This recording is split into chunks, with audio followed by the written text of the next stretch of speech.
안녕하세요. 선예의 건축이야기 선예 이모입니다. 이모부.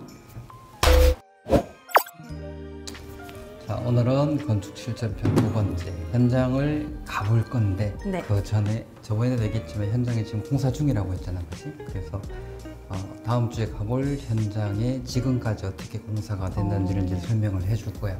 다행스러운 거는 여기는 이제 촬영을 해놓은 게 있어, 타임랩스로. 그래서 그거 보면서 이제 설명을 해줄게. 네. 그 전에 지금까지 어떻게 공사가 진행된지 이제 설명을 한번 해줄 건데, 첫 번째 기존에 건물이 있었지, 그지? 네. 그 건물을 철거를 하고, 오, 네네네. 철거를 하고 나서 뭘 하는가 하면 이제 경계 측량을 해. 옆집이랑 뭐 그렇지. 뒷집이랑. 땅 모양이 이렇게 있으면 이 땅 모양대로 이렇게 말뚝을 박아 놓는 거야. 그래서 여기가 이 땅의 경계입니다 라고 하는 경계 측량을 해. 이렇게 보고 하는 거 말씀하시는 거죠? 이렇게 이제 그 장비 들고 네. 이렇게 사람으로서 찍는 거야. 그리고 나면 이제 공사를 하기 위해서 울타리를 쳐놔. 아, 삥 둘르는. 그렇지. 빙 둘러서 그래야지 이제 소음도 덜 나고 먼지도 나지 않고. 그리고 나면 이제 땅을 파. 그걸 이제 터파기라고 해. 네. 땅을 파고 나면 그 다음에 하는 게 이제 지내력 시험. 땅에 힘을 얼마나 받을 수 있는지 이제 테스트를 하는 거야. 왜 이게 필요하냐 하면은 건물이 이제 수십 톤짜리 건물이 이제 네네. 그 공사가 될 거잖아. 그러면 그 밑에 있는 땅이 받쳐주는 힘이 약하게 되면은 무너지죠. 무너지진 않지. 이렇게 기울어지거나 그러면은 건물이 이렇게 기울어지면 어떤 문제가 생기느냐 하면은 거실에서 공을 이렇게 탁 놓으면은 저리 굴러가. 굴러가면 안 되는데. 그렇지. 그리고 이제 문짝이 안 맞는다든가. 그래서 이제 보통 집안이 침하가 되는 경우가 지내력이 설계 지내력보다 낮은데도 공사를 해서 건물을 짓고 나면은 시간이 지나면 지날수록 땅이 균질하게 똑같이 지내력이 있으면 똑같이 주저앉을 거니까 문제가 아니지만 네. 대부분 땅들이 한쪽이 약하고 한쪽이 강하고 이렇게 되기 때문에 건물이 이제 삐딱하게 돼. 그러면 이제 건물이 아까 얘기한 마루에서 공을 넣으면 굴러간다든가 문이 안 열린다든가 이런 일들이 생기는 거예요. 근데 텁하기 전에 안 하는 이유가 있나요? 터파기를 한다는 거는 기초를 이제 넣기 위해서 땅을 파는 거잖아, 그지? 네. 그 위에다 하게 되면 그게 지내력 테스트가 아닌 거지. 실제로 기초가 앉을 자리에다가 지내력 테스트를 하는 거예요. 그리고 지내력 테스트를 하고 나면 그 다음에 하는 게 이제 잡석. 돌을 깐다는 건가요? 잡석을 쭉 깔고 난 다음에 그 위에 이제 비닐을 깔아. 비닐을 깔아요? 비닐을 깔아. 좀 이따 보여줄게. 비닐이 어떻게 되는지. 그러고 나면 그 위에 이제 버린 콘크리트를 넣죠. 버린 콘크리트. 그냥 콘크리트 친다 생각하면 될까요? 콘크리트를 치는데 버림이야. 뭐죠? 버리는.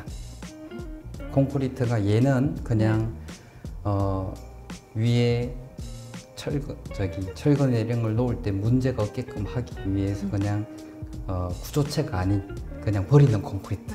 그러니까 땅을 평탄화를 하고 네네네. 그리고 이제 먹을 넣고 위에 단열재를 넣고 하는 것을 하기 위해서 이제 버리는 콘크리트. 그 위에다가 이제 단열재를 깔고 그 위에 이제 기초 철근 배관을 하고 그리고 이제 거푸집을 놓고 그다음에 이제 배관을 놔. 네. 그리고 콘크리트를 탓을 해. 그래야 기초가 끝나는 그렇지. 거예요? 그리고 기초가 끝나. 보통 요 작업들이 길면 3주간 가는 경우도 있고 보통 한 2주 정도 걸려. 그냥 건물을 짓는데 2주 정도? 그 기초까지 하는데. 그래서 보통 내가 이제 어떤 경우도 봤는가 하면은 예전에 대전에 이제 사무실에 있을 때 옆에서 공사를 한 적이 있어. 공사가 진행되는 걸 내가 봤었는데 아침 먹을 때 가보니까 터파기를 이렇게 하고 있더라고. 네네. 그럼 이제 그 다음에 지내력 검사를 해야겠죠? 그런데 점심 먹고 오니까 콘크리트를 쳐놨어. 그게 가능해요? 안 되지, 그렇게는. 날림 공사 아닌가요? 난공사한 거야. 근데 보통 14일, 2주 정도 걸리는 시간을 그냥 하루에 끝냈으니까 시공하시는 분 입장에서는 어마어마한 비용과 돈을 줄인 거지. 네. 근데 그게 과연 좋을지는. 절대 안 좋지. 원래 건축이라고 하는 거는 각각 단계별로 해야 될 절차들이 다 있는데 순서가 있죠. 그 절차를 어기면 어길수록 이유는 많이 남고 절차대로 하면 할수록 공사가 더 안전해지고 잘 건축이 되는 거예요. 자, 이제 보자. 그거를. 자, 지금 요 장면이 뭐냐 하면은 네. 이제 철거를 한 거야. 네네. 한 상태에 지금 담벼락 보이지, 그지? 담장이 있고 옆에 이제 펜스 정도 맞춰놨어요. 이제 공사가 어떻게 되는지 보자. 저 파란색 비닐은 왜 까는 거죠? 아, 이거 파란색 비닐은 여기는 비 이제 스며들지 말라고? 그렇지. 그러니까 왜냐하면은 본 공사를 하기 전에 시간 얘기가 조금 있었는데 계속 비가 와서 아까 흙이었잖아요, 그지? 네네. 그러니까 비가 오면은 흙물이 도로로 나오니까 민원이 생길 수 있어. 그래서 이제 위를 비닐로 덮어놓고 비가 오더라도 흙탕물이 밖으로 나오지 않게끔 그럼 해. 비가 안 오면 안 깔아도 되는 그렇지. 거예요? 비가 안 오면 안 깔아도 돼. 자, 네.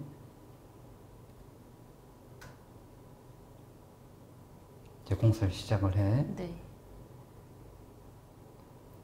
지금 치고 있는 게 아까 막 친다고 했죠? 가설 울타리. 아, 울타리. 울타리를 쳐놔야지 이제 옆에서 소음도 좀 줄어들고 그다음에 먼지도 조금 날리는 것도 조금 덜하고 하기 때문에 이제 가설 울타리를 치는 거야.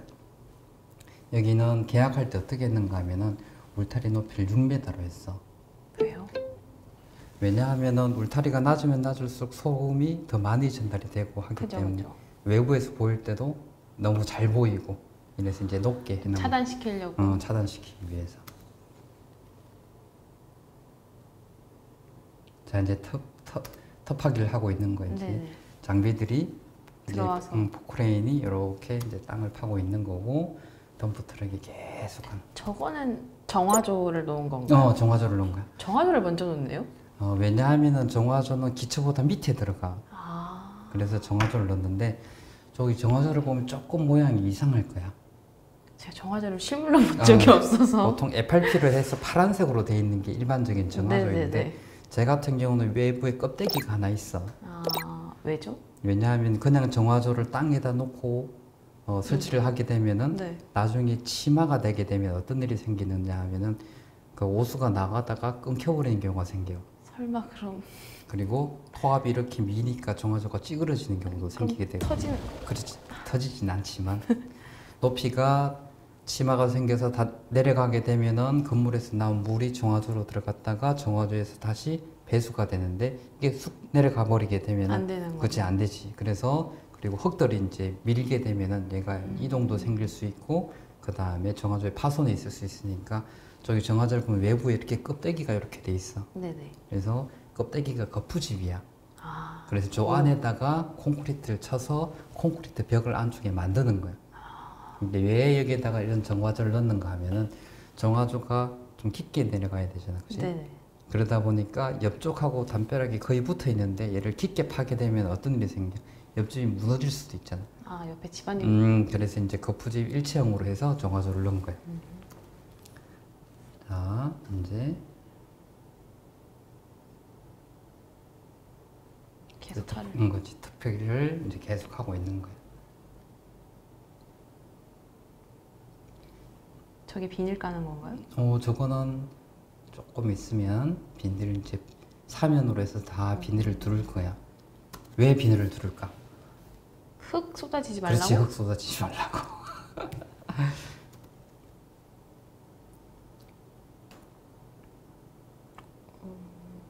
아까 말한 잡석을 까는 거야. 까는, 잡석을 깔고 있는 거고 그 다음에 뭐 하는 거죠? 이제 비닐을 까는 거지. 아, 자, 여기에서는 안 나왔는데 진해력 테스트를 했어, 여기는. 네네. 그래서 이게 타임랩스라서 이제 매번 계속 찍는 게 아니고 띄엄띄엄 찍어서 지금 진해력 테스트한 게 없는데, 자, 여기 진해력 테스트한 거랑 결과치를 한번 보자. 자, 여기 보면 구조도면에 네. 여기에 진해력이 250보다 커야 된다라고 돼 있어, 기준이. 네. 그러니까 구조 설계를 할 때 이 땅의 진해력은 250 이상이라고 생각을 하고 설계를 한 거야. 그래서 이걸 진해력 테스트를 해보니까 어떻게 돼 있어? 여기 보면 302라고 돼 있죠. 크네요, 더. 그렇지. 그래서 지금 설계 진해력이 250인데 지금 허용 진해력이 302이기 때문에 여기서는 해도 된다 라고 이제 진해력 테스트를 하고 공사를 진행을 한 거고, 그래서 이제 잡석을 깔고 그 위에 이제 비닐을 까는 거야. 네. 왜 비닐을 깔까? 글쎄요. 근데 어차피 위에 콘크리트 타설 한다고 하지 않았어요? 시멘트 그치. 붓는다고. 근데 비닐을 굳이 깔 필요가 있을까요? 자, 이제 콘크리트를 타서는 레미콘이잖아. 네네. 레미콘은 물, 시멘트, 잡석, 모래 이런 것들로 이제 구성이 돼 있어. 네네. 그러면은 섞여 있죠? 레미콘 차가 와서 막 섞으면서 와서 이제 타설을 하게 되는데, 예를 들어서 밑에 잡석이 깔렸잖아. 그 위에다 레미콘을 부으면 어떤 일이 생길까? 잡석 밑으로는 쭉 다 빠져버리겠지. 그래서 레미콘이 그래도 버리는 콘크리트라고 하더라도 어느 정도 강도가 있고 형체가 있어야 되기 때문에 비닐을 깔고 그 위에다 탓을 해야지 시멘트 물이 빠지질 않아. 그 상태로 굳는 그렇지, 건가요? 그 상태로 굳으라고. 자, 그래서 이제 버린 콘크리트를 이제 치는 거야. 이렇게 딱 치고 나면 그 위에다가 이제 시간이 좀 걸렸지. 네. 왜 걸렸을까? 저걸 굳혀야 되니까. 그렇지, 그렇지. 저 핑크 색깔은 뭐죠? 단열재. 단열재를 깔아야 되니까. 단열재를 까는 거야.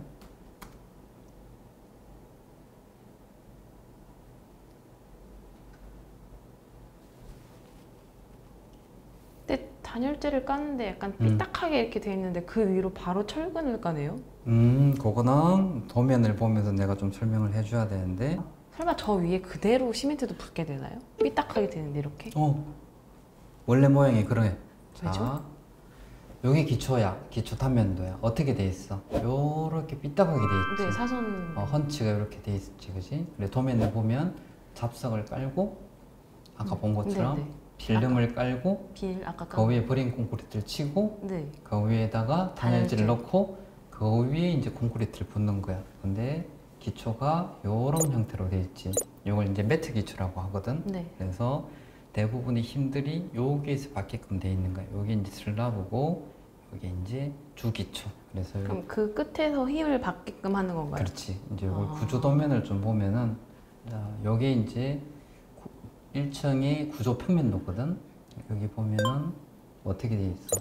HD 19mm짜리 철근을 TB 위에 아래 이제 배건을 하게끔 돼 있는 거고, 네. 간격은 20cm 간격으로. 이렇게.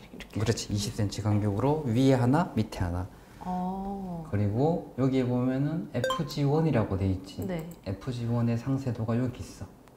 보면은 모양이 여기 단면도거든. 요렇게 헌치가 돼 있고, 요 위에 철근이 5개, 밑에 철근이 5개. 여기에 철근이 22mm 철근이 위에 5개, 밑에 5개가 건물의 빙 둘레로 있는 거야. 근데 이렇게 5개씩 깔면 위에가 떨어지지 않나요? 그치, 그냥 그대로 놓으면 떨어지지. 근데 그죠? 떨어지지 않게끔 받침이 있고. 그 사람이 들고 있을 수는 없잖아. 그죠? 자, 이제 철근을 쭉 배건을 하는 거야. 네.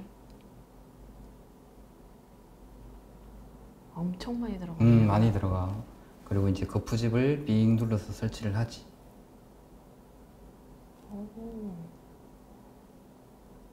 그러고 나면 흰색이 뭐 왔다 갔다 하지, 그지? 네, 저 흰색 파이프? 응, 파이프야. 무슨 파이프죠?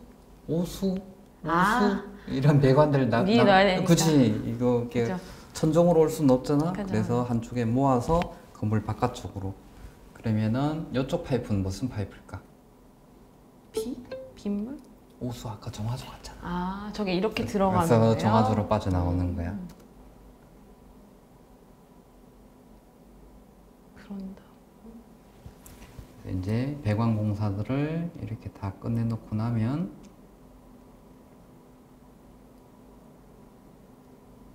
붙네요. 이게. 이제 여기에 펌프카야. 자, 여기 레미콘이 왔다 갔다 하면서 이 펌프카로 이렇게 빙 둘러서 치는 거야. 그 치는 순서도 있나 보죠? 그러니까 한꺼번에 이렇게 확 치게 되면은 철근 쪽에 하중이 더 가기 때문에 안 돼서 보통 레미콘을 칠 때는 바닥을 한번 쓱 하고 그 위를 하고 이렇게 빙빙 돌아가는 거야. 그러니까 기초에서는 그런 문제가 별로 없는데 예전에 뉴스에서도 건물 공사하다가 무너졌다고 하는 경우 뉴스 혹시 본 적 있어? 처음 들어보는 얘기인데요. 간혹 뉴스에 나와. 왜 그러냐? 공사를 하다가 레미콘 타설 중에 건물이 무너진 경우. 왜 그렇지? 왜 그러냐 하면은 콘크리트 탓을 할 때 한쪽에만 한 거야. 한쪽이 너무 무게가 쏠리는군요. 그렇지. 그러면 건물이 그러니까 거푸집으로 이렇게 형태를 잡아놨는데 한쪽에만 계속 레미콘을 부으니까 하중 이쪽으로 밀려서 이제 건물이 넘어가는 거야. 밑에는 동바리로 받치고 있는데, 그래서 레미콘 탓을 할 때는 한쪽에만 하는 게 아니고 빙 돌아서 골고루 분산을 시켜줘야 그렇지. 그래야지 하중이 골고루 분사가 되면서 그리고 거푸집을 그냥 위에 띠장이나 이런 것들로 잡아주고 있거든. 근데 얘가 한쪽에만 죽게 되면은 건물이 이렇게 휘어. 휘어요? 휘어. 올라가다가 건물이 이렇게 휘는 경우도 있어.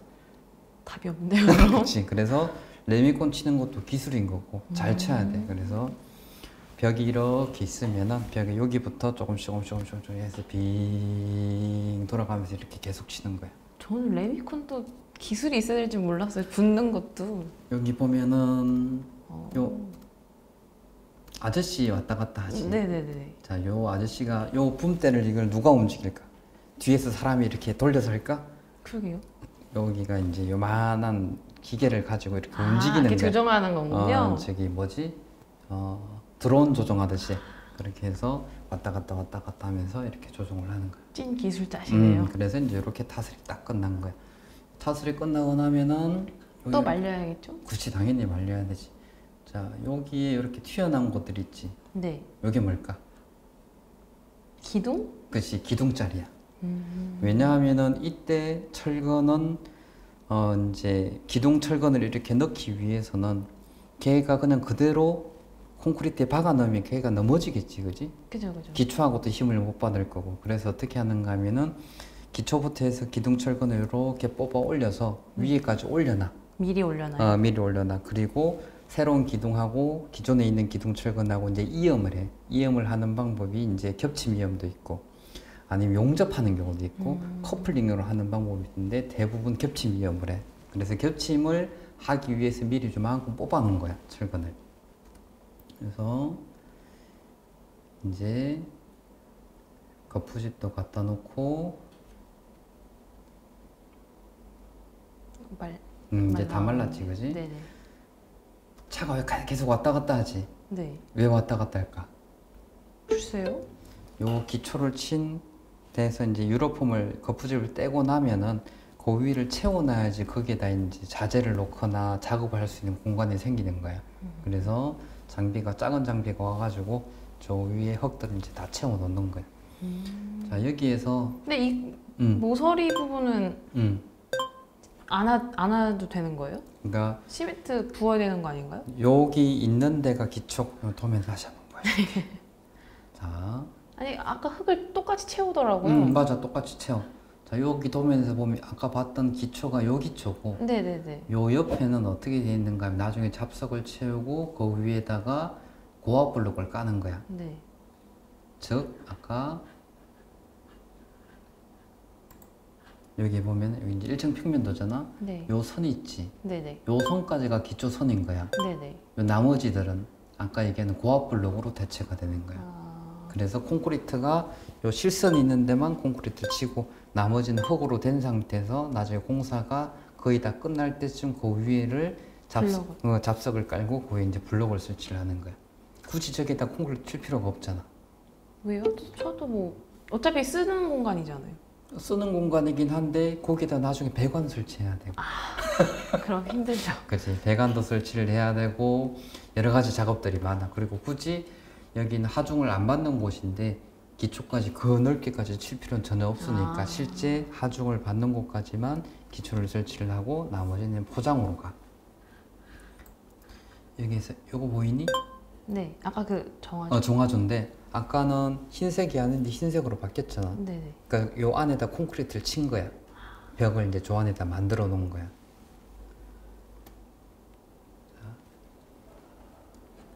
그다음 들어가서 흙을 주변에 흙을 메워놓고 메워놔야지 나중에 이제 건물들을 올라가면서 삥 눌러서 비계를 설치를 할 수 있거든. 땅이 평평하지 않으면 네네. 비계를 뭐죠? 비계를 모르지. 요거는 다음 주에 현장 가서 내가 설명해 줄게. 네, 알겠습니다. 오늘은 비계를 설치하고 나중에 여기다 배관들을 설치를 하기 위해서 네. 흙으로 채워 넣는다. 여기까지만 알고 있습니다. 네.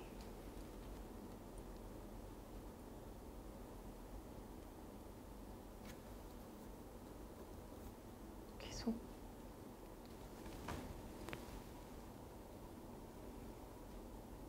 이제 철근이 옆에 세우네요, 계속. 그지? 네네. 철근 하시는 분들이 오셔서 이제 철근을 계속 세워. 저 옆에 음. 노란색 뭐라 해야지? 다발은 뭔가요? 전선. 전선을 다 아예 저쪽으로 몰아요? 한 곳에서.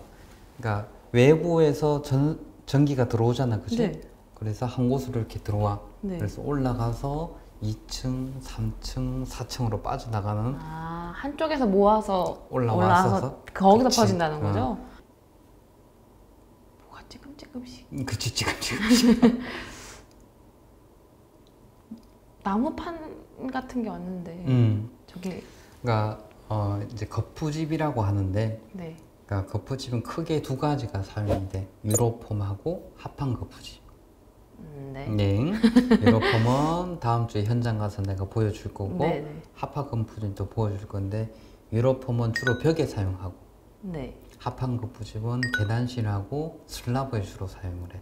그것도 꼭 그렇게 차이를 둬야 되는 이유가 있나요? 그게 편하니까. 그리고 편하고 훨씬 더 정확도가 좋으니까. 유로폼이라고 하는 거는 폭이 60cm, 높이가 1m 20cm 판을 짜놓은 거야. 네. 이미. 네. 그래서 얘는 초리식처럼 이렇게 설치를 하는 거고, 합판 거푸집은 이 유로폼을 넣을 수 없는 곳이기 때문에 합판으로 거푸집을 짜놓는 거야. 맞춤이지. 계단 같은 경우에 보면은 벽이 똑바로 이렇게 돼 있는 게 아니고 사선으로 돼 있고 다 다르죠. 그치, 모양이 다 다르잖아. 그래서 거기는 합판 거푸집으로 해. 근데 벽 같은 경우나 기둥 같은 경우는 만들어진 규격폼 안에서만 넣어도 되기 때문에 그런 데는 유로폼을 설치를 하는 거고. 거푸집을 붙였네요. 이제 거푸집을 지금 보이는 곳이 다 왼쪽에 있는 게 기둥들이고, 네. 오른쪽에 있는 쪽에 이제 벽이야. 벽. 이제 쭉쭉 올라가는 거야. 지금 뭐 이렇게 기둥을 세우는데 그게 동바리인가요? 어떻게 알았어? 동바리? 저번에 얘기해 준 거 그래? 기억해서. 자, 위에 슬라브, 바닥을 설치를 하려고 하게 되면 지금 여기 보이는 판이 있지? 네네. 여기 합판이야.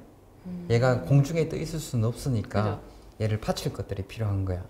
그래서 밑에 보면은 이렇게 저 위에 올라가면 너무 위험할 것 같은데요? 그래도 아무리 합판이 있다고 하더라도. 동바리 탄탄해. 아 그래요? 탄탄해. 그래서 요 동바리를 세우면서 이 위에 이제 합판을 같이 깔면서 슬라브를 만들어 가는 거야. 지금 작업이 여기까지 됐고, 네. 다음 주 갈 때쯤 되면 현장에서 어떤 것을 볼 거냐 하면은 1층에 철근 벽은 거푸집 설치까지 다 돼 있고 위에 슬라브의 철근까지 딱 돼 있는 상태에 우리가 가볼 거거든. 그래서 요 다음이 어떻게 되는지를 이제 다음 주 현장 가서 확인을 합니다. 그럼 아까 그 과정까지가 기초가 끝인 기초 거예요? 끝나고 이제 1층 공사가 하려고? 완성된 거지. 아. 다음 주 갔을 때 1층까지의 공사가 콘크리트를 붓기 전 단계에서 우리가 현장 가서 한번 볼 거야. 네. 수고했고 다음 주에는 현장에서 보자. 드디어. 수고.